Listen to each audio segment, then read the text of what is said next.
우리가 지난 시간까지 사도행전 2장의 말씀을 우리가 함께 살펴보았는데요. 이 사도행전 2장에서는 오순절 명절을 맞이하면서 성령께서 강림하신 사건이 발생하게 됩니다. 그 일로 인하여 마침내 교회가 세워지게 되는 과정을 우리는 함께 살펴보았습니다. 이 사도행전에서 아주 강조되고 있는 첫 번째 아주 중요한 사건입니다. 이제 오늘 우리가 이제 3장의 내용 그리고 4장 31절까지 우리가 오늘과 다음번에 걸쳐서 살피게 될 이 내용에서는 중요한 두 번째 사건이 기록이 됩니다. 이 두 번째 사건은 어떤 내용이냐면 나면서부터 걷지 못하던 사람이 나음을 받게 되면서 그 일로 인하여 계속적으로 일어나게 된 이야기들이 기록이 됩니다. 이 내용이 사도행전 3장 1절에서부터 4장 31절까지 기록이 되는데 이 내용이 순서대로 연결되는 내용들입니다. 이 내용을 크게 네 부분으로 나눠 봅니다. 첫 번째 부분은 우리가 읽은 본문 1절부터 10절까지 내용이에요. 성전 미문에서 나면서부터 걷지 못하던 사람이 항상 날마다 그곳에 찾아와서 사람들의 도움을 받아 하루하루를 살아가는 이 장애인이 치유함을 받게 된 사건이 기록이 됩니다. 그리고 두 번째 부분은 이 사건으로 인해서 베드로 사도가 또다시 많이 모여있는 사람들 앞에서 설교하게 되는 일이 일어납니다. 이 내용이 오늘 우리가 읽은 부분 3장 11절에서 마지막 26절까지입니다. 베드로 사도가 한 두 번째 설교 내용이 기록이 돼요. 그리고 4장 1절에서부터 22절까지 세 번째 부분이 뭐냐면 그 설교의 결과 처음에 했던 설교의 내용과는 다르게 어떤 결과가 주어지냐면 박해가 시작이 되는 계기가 됩니다. 그래서 당시의 종교 지도자들에 의해서 환영받는 것이 아니라 공적인 박해를 당하게 되는 사건이 발생되는 이야기가 기록됩니다. 사도들이 체포를 당하게 되고 공회원들 앞에서 신문을 당하게 되는 일들이 기록이 됩니다. 그리고 마지막 네 번째는 이러한 박해를 의식한 모든 성도들이 어떻게 하냐면 한 마음이 되어서 간절하게 기도하게 되는 내용들이 소개가 됩니다. 이것이 하나의 사건으로 계속 일어나게 되는 이야기들이라는 것을 우리가 살펴가게 돼요. 이것이 두 번째 사건에 대한 기록입니다. 오늘 우리가 살펴보는 이 내용은 그 두 번째 사건 중에서 앞에 두 부분이죠. 치유함을 받게 된 사건과 그로 인해서 베드로 사도가 많은 사람들 앞에 설교하게 된 내용, 그것을 우리가 함께 살펴보겠습니다. 이 말씀을 살펴보면서 성령 하나님이 저와 여러분의 마음을 열고 또 주의 은혜를 알게 하시고 또 우리로 하여금 어떻게 해야 될 것인가를 또 듣는 귀한 자리가 되기를 바랍니다. 오늘 우리가 읽은 부분은 먼저 앞부분에 1절로부터 10절의 내용에서 성전문에서 발생했던 하나의 사건이 기록이 되고 있습니다. 그 부분을 먼저 살펴보면 두 번째 일어나게 된 이 사건이 언제 일어났느냐라고 말하면 유대인의 시간으로 제9시 기도 시간이다 이렇게 표현되어 있습니다. 3장 1절에 보면은 그렇게 표현되어 있습니다. 경건한 유대인들은 하루의 시간을 정해서 규칙적으로 기도하는 일에 힘을 썼습니다. 제9시라는 것은 우리말로 우리 시간으로 옮기게 되면 오후 3시가 되는 시간입니다. 그때에 그들은 이 성전으로 찾아와서 하나님 앞에 기도하는 일에 힘을 기울였어요. 그 시간이 언제냐면 유대인들이 아침과 저녁으로 번제, 제사를 드리게 될 때 저녁 제사가 드려진 직후에 해당되는 시간입니다. 그래서 제사가 드려지고 난 다음에 경건한 유대인들은 이 성전으로 찾아와서 하나님께 기도를 올리게 되는 겁니다. 우리가 구약의 대표적인 인물 다니엘 같은 경우는 이방 땅의 포로로 끌려가 있는 중에도 하루에 3번씩 예루살렘이 있는 곳을 향해서 기도하던 일 우리가 기억하죠. 또 우리가 뒤에 가서 살펴보겠지만은 이방인 출신입니다. 백부장으로 알려져 있는 고넬료라고 하는 사람도 비록 자기는 본토 유대인이 아니지만 그가 이방인으로서 하나님을 섬기는 자로서 그도 이러한 기도하는 일에 힘을 기울였던 인물임을 또 보여주고 있어요. 우리 베드로와 요한, 오늘 본문에 등장하는 예수님의 두 제자, 두 사도도 역시 이 시간에 성전을 향해서 기도하러 올라오고 있는 것을 표현해 줍니다. 그런데 거기에서 한 사람을 만나게 돼요. 성전 미문이라 하는 곳에서 도움을 구걸하는 그런 걷지 못하는 사람을 만나게 됩니다. 오늘 본문 2절 말씀에 보면은 그러한 내용들이 소개가 되는데, 당시의 성전에 이 미문으로 알려져 있는 이 출입문은 사람들이 많이 출입하는 대표적인 문에 해당이 됩니다. 이방인의 법정에서 성전 경내로 들어오게 되는 동쪽에 있는 출입문입니다. 그래서 사람들이 비교적 이 미문을 통해서 성전으로 나왔다 들어갔다 하는 일들을 많이 했다는 거예요. 때마침 그 문 입구에 친구들의 도움을 받아서 나면서부터 걷지 못하던 사람이 거기에 자리를 잡고 사람들에게 도움을 청하게 되었습니다. 그 사람의 나이는 40세가 됐다 이렇게 말합니다. 태어나면서부터 40년 동안 그는 다른 사람의 도움을 의지해서 사람들이 주는 푼돈들을 받아서 하루하루를 살아가는 사람임을 알려주고 있습니다. 그 시간에 성전에 찾아 올라오고 있는 이 베드로와 요한을 향해서 이 걷지 못하는 사람이 도움을 청하게 됩니다. 구걸을 하게 되죠. 그저 무심코 지나갈 수 있습니다. 왜? 매일 그 시간에 그 자리에 있는 사람이거든요. 그러니까 돈이 없거나 할 때는 어쩔 수 없이 그냥 무심코 지나갈 수 있는 상황이고, 만약에 자기의 주머니에 몇 푼이라도 돈이 있다면 조금 도와주고 그냥 지나칠 수 있습니다. 근데 그날따라 이 베드로와 요한 두 사람이 이 사람을 눈여겨보게 됩니다. 그것은 성령께서 이끄신 일이다. 우리는 이것을 읽을 수 있어요.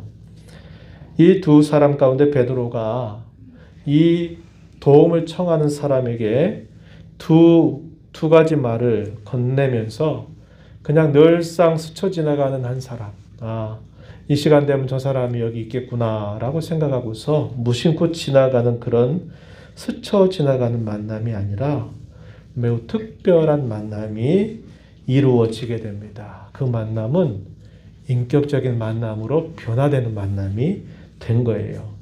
베드로가 그 사람을 향해서 이렇게 말합니다. 우리를 보라. 이렇게 말을 하게 됩니다. 그 사람은 평상시 같은 사람들이 자기를 보라고 얘기하지 않을 거예요. 그냥 툭 돈 한 푼, 두 푼, 툭 떨어지는 소리와 함께 그냥 지나가게 될 텐데 자신을 쳐다보라. 그러니까 이 사람이 쳐다보게 됩니다. 눈여겨보게 되는데 바로 그때 이 베드로가 뭐라고 말하냐면 은과 금은 나한테 없지만 내게 있는 것으로 내가 당신에게 주겠다라고 말하면서 뭐라고 얘기하냐면 나사렛 예수 그리스도의 이름으로 걸으라 하는 이런 말을 하게 됩니다.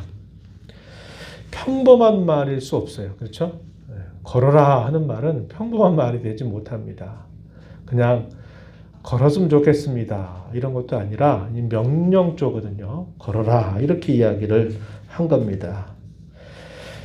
하지만 그 평범하지 않은 말, 참 비범한 말, 누구나 할 수 없는 말이라도 그냥 평범하게 지나갈 수도 있는 거죠. 왜?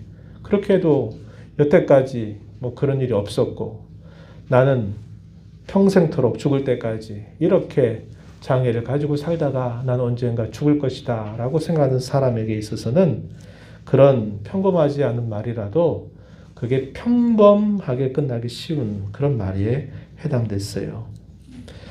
이런 말을 했던 베드로는 자신의 손을 내밀어서 그 사람의 오른손을 딱 붙잡고 그 오른손을 잡아당기게 됩니다. 잡아당기니까 이 베드로의 말과 이 잡아당기는 이 행위에 놀라운 일이 생겨납니다. 거기에 능력이 동반됐어요.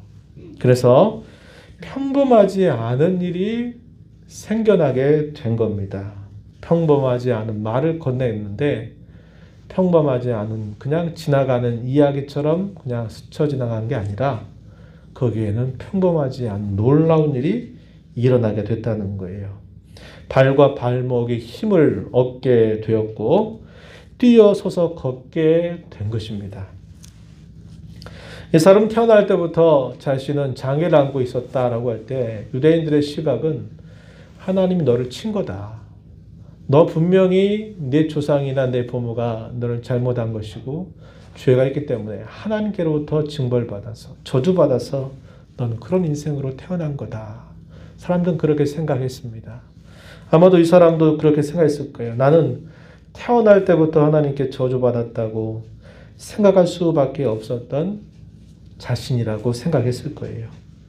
평생토록 다른 사람의 도움을 받아서 하루하루를 살아갈 수밖에 없다라고 40여 년을 그렇게 보내왔을 거예요. 다른 유대인들이 이 미문을 열고서 성전 안에 들어가서 나도 한번 기도해 볼 수 있다면 이런 꿈을 아무리 꾼다 할지라도 성전 안으로 한 번도 들어갈 수 없는 그런 인생을 살아왔던 그가 이 사도의 말과 잡아당기는 그 손에 자기도 모르는 놀라운 일이 발생하면서 그 성전 안에 들어가게 되니까 이 사람의 기쁨이 이루 말할 수 없었던 겁니다. 그 기쁨과 감격이 어떻게 나타났느냐. 오늘 우리가 읽은 본문 8절에 보면요. 하나님을 높이 찬양하는 것으로 나타났다고 이야기해 줍니다. 그는 자신에게 일어난 그 일이 이건 하나님께서 나를 받아주신 거다. 하나님께서 나를 돌봐주신 거다. 하나님이 나에게 특별한 은혜를 베풀어 주셔가지고 내게 이런 일이 일어난 거다라고 생각하고서는 자기에게 일어난 모든 일을 하나님께 찬양을 통해서 영광 돌리는 모습을 나타내 줍니다. 그러면서 이제는 다른 사람들이 드나드는 그 성전 안에 함께 들어가서 새로운 삶을 시작할 수 있는 변화가 일어나게 된 겁니다. 그런데 그것을 지켜본 사람들, 그 사람들이 딱 보니까 이 사람은 항상 문 앞에서 도움을 구하던 그런 거린이었다는 것을 알고 있어요. 그걸 알기 때문에 이 사람들이 얼마나 많이 놀라든지 몰라요. 우리가 읽은 본문 9절, 10절 내용에 보면은 이런 표현이 나타나죠. 9절의 끝에 보면은 봤어요. 뭘 봤습니까? 걷지 못하던 사람, 선천적인 장애를 가지고 있었던 사람이 같이 성전 안에 들어와서 하나님을 기뻐 찬양하는 것을 봤어요. 10절에 가면은 알았습니다. 뭘 알았을까요? 10절에 보니까 본래 성전 미문에 앉아 구걸하던 사람인 줄을 알고 있었어요. 그리고 어떻게 됐느냐? 그에게 일어난 일로 말미암아 그 일 때문에 심히 놀랍게 여기며 놀랐다라고 표현합니다. 봤습니다. 알았습니다. 그리고 놀랐습니다. 이런 것이 당시에 이것을 본 사람들의 반응이었다라는 것을 이야기해 줍니다. 얼마 전에 이 오순절 명절을 맞았던 사람들이 장안의 화제거리가 되는 사건을 경험했었는데 이번에 또 장안의 화제가 되는 놀라운 일이 일어나게 된 겁니다. 성전을 드나들던 모든 사람은 이 사람을 자세하게는 모르지만 늘 이 시간 되면 이 자리에 나와서 도움을 구하는 사람이라는 걸 알고 있었단 말이죠. 그래서 이 사람은 사실은 별 가치 없는 사람처럼 보이지만 그 사람에 대해서 많은 사람들이 알고 있는 그런 상황이었다고 하는 겁니다. 그 사람이 걷게 될 줄을 누가 생각했겠습니까? 그런데 그 사람의 곁에 누가 있냐면 베드로와 요한이 함께 있는 겁니다. 이 걷게 된 사람은 기뻐서 이 베드로와 요한의 곁에 함께 붙어 있어요. 떠나지 않습니다. 같이 있으면서 기쁘게 하나님을 찬양하고 있는 모습을 보게 된 겁니다. 그리고 무척이나 놀라게 되었다는 겁니다. 이 11절 이하로부터 26절 내용에서는 이제 베드로 사도가 이것이 계기가 돼서 설교하게 되는 내용들이 소개가 되는데요. 이 사건으로 말미암아 많은 사람들이 어디로 모이냐면 그 옆에 솔로몬 행각이라고 하는 곳에 모여들었습니다. 이 솔로몬 행각은 성전 바깥들 동쪽에 늘어서 있는 공간입니다. 이 주랑이란 말씀인데 이게 좀 우리에겐 생소한 표현이에요. 그곳에 한때 예수님께서도 그곳에서 사람들을 가르치기도 했던 곳입니다. 그리고 많은 사람들이 성전에 모였을 때 서로 이야기하고 만날 수 있는 장소가 바로 이 솔로몬 행각이었다는 거예요. 그곳으로 사람들이 모여든 겁니다. 늘 그랬던 것처럼 야 이게 도대체 무슨 일이야? 어떤 거야? 그 사람이 누군데? 그 사람이 늘 구걸하던 사람이래. 근데 그 사람이 저렇게 하고 있잖아? 이런 이야기들이 서로 주고받게 되면서 많은 사람들이 그곳에 몰려들게 된 겁니다. 그래서 이 모여든 사람들은 자연스럽게 그 나음을 받은 지체 장애인, 건강에 된 사람을 보면서 그 곁에 서 있는 이 베드로와 요한을 예사롭지 않게 보게 된 겁니다. 얼마 전에도 저 사람 중에 한 사람이 오순절 성령 강림에 대해서 막 뭐라고 했던 이야기들을 아마 떠올려 봤을 거예요. 그래서 사람들의 시선은 이 베드로와 요한에게 주목을 하게 된 겁니다. 그때 베드로 사도가 그 사람들 가운데서 자신을 주목하는 그런 사람들의 주의를 다른 곳으로 향하도록 말을 건넵니다. 우리가 읽은 본문 12절 한번 보시면은 이렇게 베드로가 이야기합니다. 이스라엘 사람들아, 이 일을 왜 놀랍게 여기느냐? 우리 개인의 권능과 경건으로 이 사람을 걷게 한 것처럼 왜 우리를 주목하느냐? 이렇게 말합니다. 사람들의 주목이 자신을 향하고 있는 것을 보면서 나를 주목하지 말아라. 주목할 때는 내가 아니라 다른 거다라고 말을 건네기 시작하면서 두 번째 설교가 시작이 되는 겁니다. 베드로 사도는 개인의 특별한 권능이나 경건에 의해서 주어진 일이라고 절대로 말하지 않아요. 부인합니다. 그리고 그 모든 공을 누구에게로 향하게 하냐면 나사렛 예수 그리스도 그분으로 사람들의 주의를 그쪽으로 향하도록 집중시켜 주는 겁니다. 우리가 참 이런 부분에 있어서 늘 실수하기 쉬운 부분입니다. 사람이 보편적으로 가지고 있는 심성은 어떤 심성이냐? 사람들의 주목을 받고 싶어 하는 거예요. 주목받을 만한 일을 하지 않아도 주목받는 것을 좋아합니다. 그래서 무리하게 어떤 행동을 하기도 하고 무리하게 말을 하기도 해요. 그러나 이것은 아주 자연스러운 일이었어요. 왜? 그 일이 이 두 사람에 의해서 특별히 이 베드로에 의해서 이러한 일이 일어나게 된 것을 사람들이 듣고서는 당연히 그를 주목하게 된 겁니다. 그러면서 그 사람이 누구이기에 도대체 저 사람이 어떤 사람이기에 이런 일이 나타났냐. 저 사람 참 대단한 사람이네. 이런 생각이 충분히 들만했던 겁니다. 우리가 기억하는 구약의 말씀 가운데 이 말씀을 떠올려 봐요. 신명기 9장 4절로부터 6절 말씀에 보면은 하나님께서 가나안 땅에 들어가게 될 광야 세대를 향해서 모세에게 이런 말씀을 그들에게 전해주라고 하신 말씀이 있어요. 여기 뭐라고 얘기하냐면요. 이렇게 얘기합니다. 들어보셔도 되고 찾아보셔도 되겠어요. 내 하나님 여호와께서 그들을 내 앞에서 쫓아내신 후에 내가 심중에 이르기를 내 마음속에 이르기를 내 공의로움으로 말미암아 이 번역이 좀 좋지 않아요. 내 의로움으로 말미암아 여호와께서 나를 이 땅으로 인도하여 들여서 그것을 차지하게 하셨다 하지 마라. 내 마음속에라도 너 그런 생각하지 말아라. 이렇게 이야기를 하는 겁니다. 우리가 이렇게 소수의 민족이고 정처 없이 나그네처럼 떠나가는 유랑민인데 우리가 이 가나안 땅에 강대한 칠족들을 다 무찌르고 우리가 이 땅을 차지하게 됐지 뭐야. 마치 영웅담 이야기하듯이. 아니면 전쟁 이야기 가운데 주목받고자 얼마든지 얘기할 수 있는 마음이 사람의 본성상 항상 드러나게 돼 있어요. 우리 하나님은 이스라엘 백성들에게 이런 마음 들 때 조심해라. 두려워해야 된다. 조심해야 된다. 이것을 예방주사를 맞춰 주듯이 이야기를 하신 겁니다.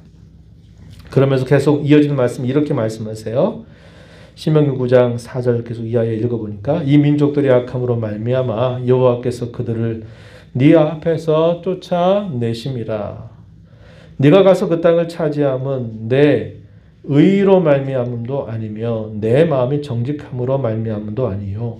이 민족들이 악함으로 말미암아 내 하나님 여호와께서 그들을 네 앞에서 쫓아내심이라. 이렇게 말합니다. 그러면서 이것은 하나님께서 조상들에게 하신 맹세를 이루려 하신 것이다. 이렇게 이야기하면서 또다시 한번 강조하기를 그러므로 네가 알 것은 네가 이 아름다운 땅을 차지하게 된 것은 네 의로 말미암아 된 게 아니다. 이런 말씀을 아주 힘있게 강조해서 주신 바가 있다는 겁니다. 왜 이럴까요? 사람의 마음속에 나도 모르게 스며드는 그 본성, 그것이 항상 이런 쪽의 마음이 쏠리게 되어 있다 하는 겁니다. 그래서 이런 말을 하는 베드로 사도의 심령을 성령께서 굳게 붙잡아 주고 있는 거예요. 사람의 부패한 본성을 성령께서 완전히 제하고 계시다라는 것을 우리가 알게 됩니다. 우리의 마음도 마찬가지예요. 우리 안에 내주하시는 성령님이 저와 여러분의 마음을 강하게 제어해 주시지 않게 되면 곱비 풀린 망아리처럼 우리의 마음이 풀어져서 우리 하고 싶은 대로 늘 가게 되는 실수를 범하게 되는 겁니다. 베드로 사도는 이 모든 일에 자기 자신의 권능이나 경건, 자기에게 달려있는 게 아니다라고 이야기하면서 그 모든 사람들의 시선을 나사렛 예수 그리스도에게 향하게 하는 겁니다. 그러면서 설교가 시작이 돼요. 그래서 그 설교의 내용에서 사도가 강조하는 것은 뭐냐?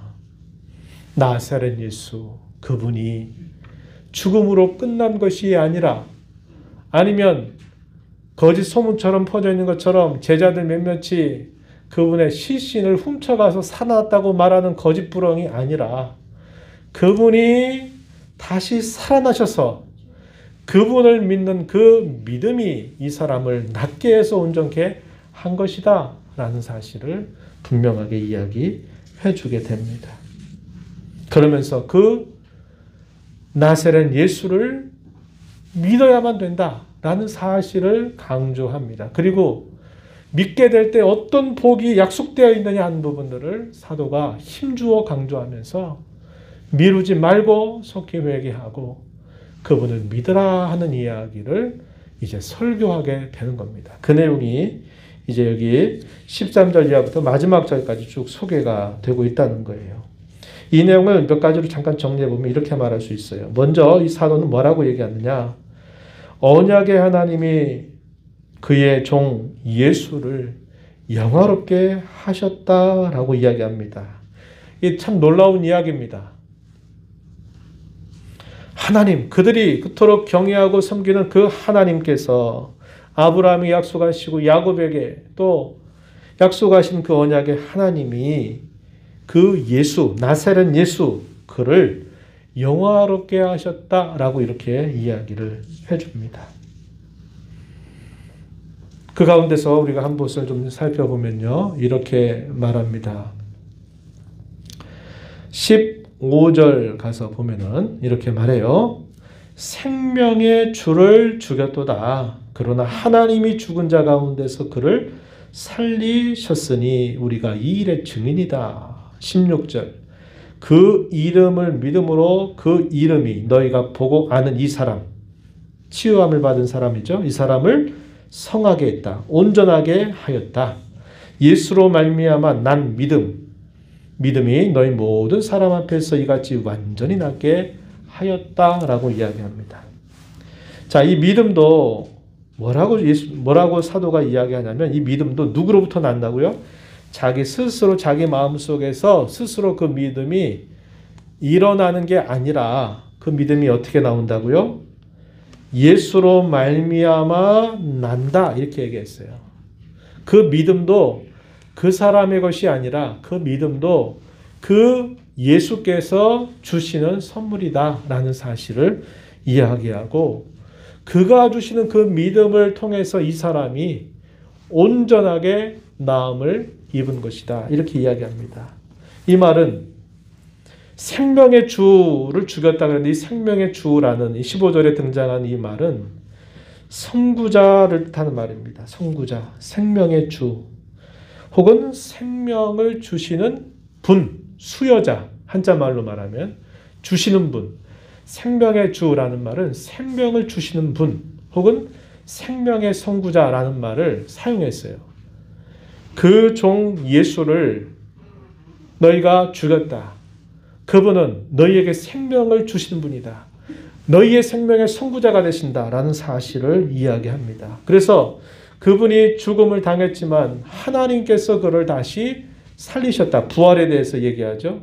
그리고 그 다시 사신 그분이 이 사람에게 믿음을 줘서 이 사람을 치유하게 된 거다라고 사도가 이야기를 해줍니다. 그래서 한편으로는 이 사람이 낫게 된 것은 그 나사렛 예수를 믿는 그 믿음으로 낫게 된 것인데 또 하나의 강조점은 뭐냐? 그분은 여러분들이 알고 있는 것처럼 그저 십자가에서 저주받아 죽은 것으로 끝나버렸거나 아니면 그분의 시신을 제자들이 훔쳐가서 살아났다고 거짓부렁을 퍼뜨린 거짓 소문이 아니라 그분은 지금 살아 계시다. 부활에 계시다. 이 사실을 지금 사도가 그 사람들에게 이야기를 하고 있는 겁니다.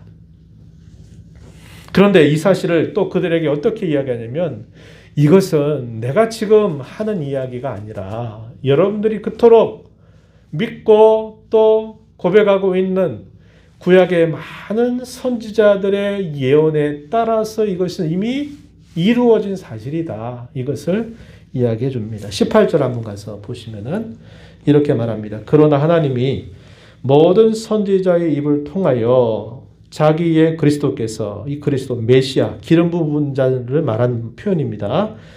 그리스도께서 고난 받으실 일을 미리 알게 하신 것을 이와 같이 이루셨다. 이렇게 이야기하고 있습니다. 여러분 이에 대한 가장 대표적인 부분이 어딘지 여러분 잘 아시죠? 이사야서 53장 가장 정점으로 그게 잘 나타나 있어요. 고난받는 종에 대한 예언, 이사야 선지자를 통해서 하셨던 그 예언을 통해서 하나님이 보내실 메시아 혹은 그리스도는 고난받는 그 일을 통해서 자기 백성들을 살릴 것이다 라는 것에 대해서 분명하게 아주 선명하게 이야기를 해줬던 겁니다. 자기가 하는 이 말은 지어낸 말이 아니라 여러분들이 그토록 권위 있게 여기는 구약 성경이 예언한 그것이 바로 이 나사렛 예수에게 성취된 것이다. 이 사실을 이야기해주고 있는 겁니다. 그러면서 그들로 하여금 한편으로는 회개를 촉구하고 또 한편으로는 믿음을 그들에게 촉구하게 됩니다. 비록 알지 못해서 무지해서 여러분들이 그렇게 한 줄을 나도 알고 있다. 그러나 여러분들은 그 잘못에 대해서 회개하고 돌이켜야 된다. 그 사실을 이야기합니다. 19절에 그러므로 너희가 회개하고 돌이켜 너희 죄 없이 함을 받으라. 이같이 하면 새롭게 되는 날이 주 앞으로부터 이를 것이다. 또 주께서 너희를 위하여 예정하신 그리스도 곧 예수를 보내실 것이다. 이렇게 이야기합니다. 회개를 촉구하고 그 회개에 참여하게 될 때 그들이 받게 될 복을 세 가지 정도로 표현했어요. 첫 번째 그 복이 뭐냐? 죄 없이 함을 받게 된다는 겁니다. 이 말은 모든 죄, 내가 모르고 행했던 그 완악한 죄, 내가 알고 생했던 그런 죄, 이 모든 죄를 다 씻음받는다. 죄사함을 받는 복이 약속됐다. 이 사실을 이야기해 주고요. 두 번째, 약속된 복이 뭐냐면 새롭게 되는 날 이렇게 되는데 옛날에 성경에는 유쾌하게 되는 날 이렇게 표현했어요. 삶의 과거의 삶과 단절돼서 이제 새로운 삶을 시작하는데 기쁘고 감격스럽고 즐겁게 새롭게 살아갈 수 있는 복이 약속되어 있다. 이 두 번째 복이라고 소개합니다. 죄 용서와 즐거움을 이야기하죠. 그리고 여기 20절에 보니까 또 하나의 약속된 복이 있는데 그게 뭐냐? 주께서 너희를 위하여 예정하신, 여기 예정하다라는 말은 지정되어 있는, 정해져 있는 그 말입니다. 그리스도 곧 예수를 보내신다. 이 말은 그분을 다시 보내신다는 겁니다. 이걸 뭐가 우리가 이해하는 표현이냐면 재림을 이야기하는 거예요.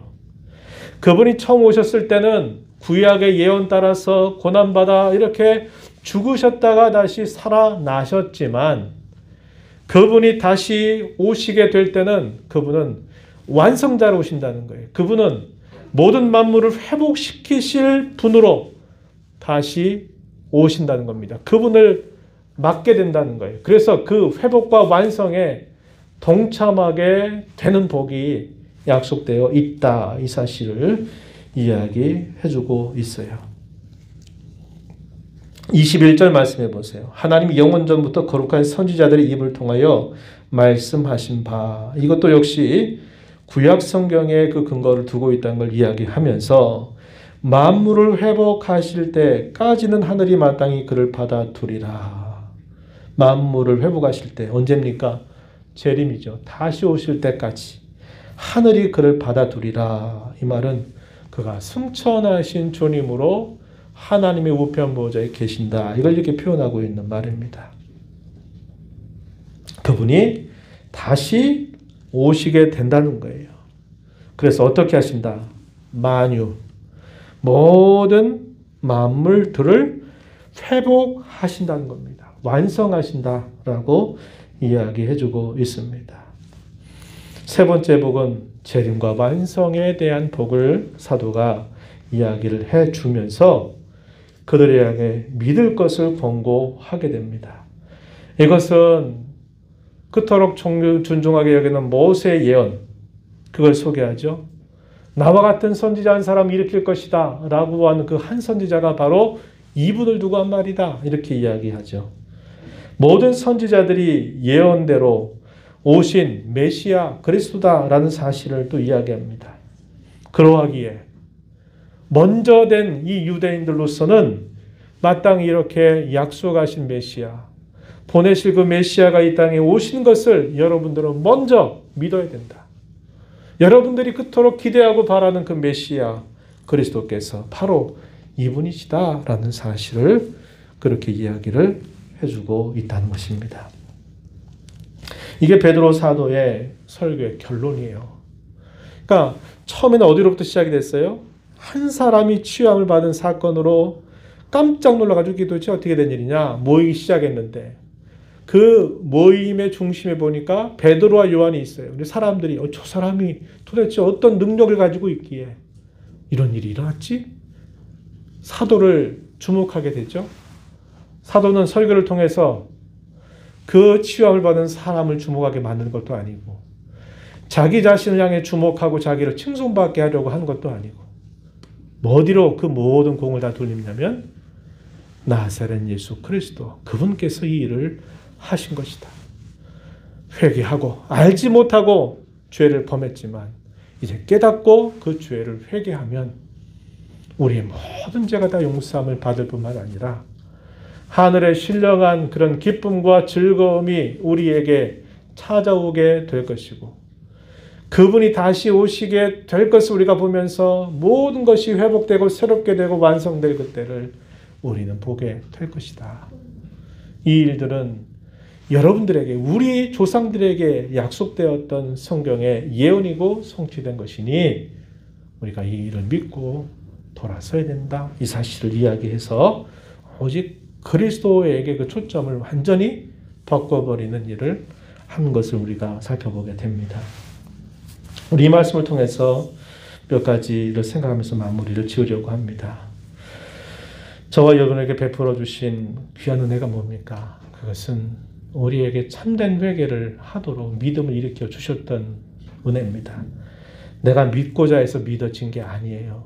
주님이 내게 그 믿음을 선물로 주셨기에 그런 믿음을 갖게 됐고, 우리의 죄의 허물에 대하여 우리가 회개함으로 우리가 모든 죄를 용서받는 이 은혜를 입었고, 우리가 그 사죄의 용서뿐만 아니라 주께로부터 주시는 신령한 기쁨, 새롭게 됨을 우리가 받게 된 겁니다. 뿐만 아니라 다시 오실 그 주님, 모든 만물을 회복하시고 완성하실 그 날을 바라보면서 살게 되었다고 하는 것입니다. 우리 이런 사실들을 기뻐하고 감사하는 자로 늘 살아가야 합니다.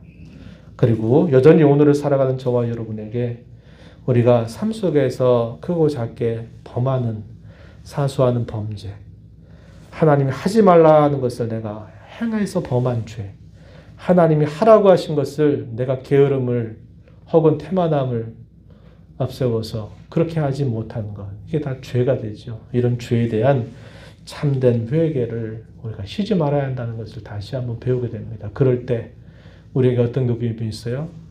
우리 억누르고 우리를 막아서는 그 죄로부터 벗어나게 해주시는 기쁨. 고난 중에도, 상황이 악화되고 어려움 중에도 그 상황을 뛰어넘는 신령한 기쁨을 주님이 우리에게 주신다는 겁니다. 이러한 것을 우리가 늘 생각하면서 참된 회개, 참된 믿음 점검하고 새로워지는 저와 여러분이 되기를 바라요. 우리는 오늘 이 말씀을 통해서 또 한 가지를 확인합니다. 우리 사람에게 진정한 필요가 뭘까?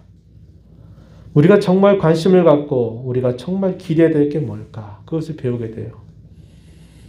베드로는 돈 달라고 그게 전부라고 생각했던 사람, 한 푼이라도 두 푼이라도 모아서 하루하루를 살아가는 그 장애인을 향해서 내가 있는 것으로 내게 주는데 곧 나사렛 예수 그의 이름으로 내가 너에게 준다. 일어나 걸어라. 이렇게 얘기합니다.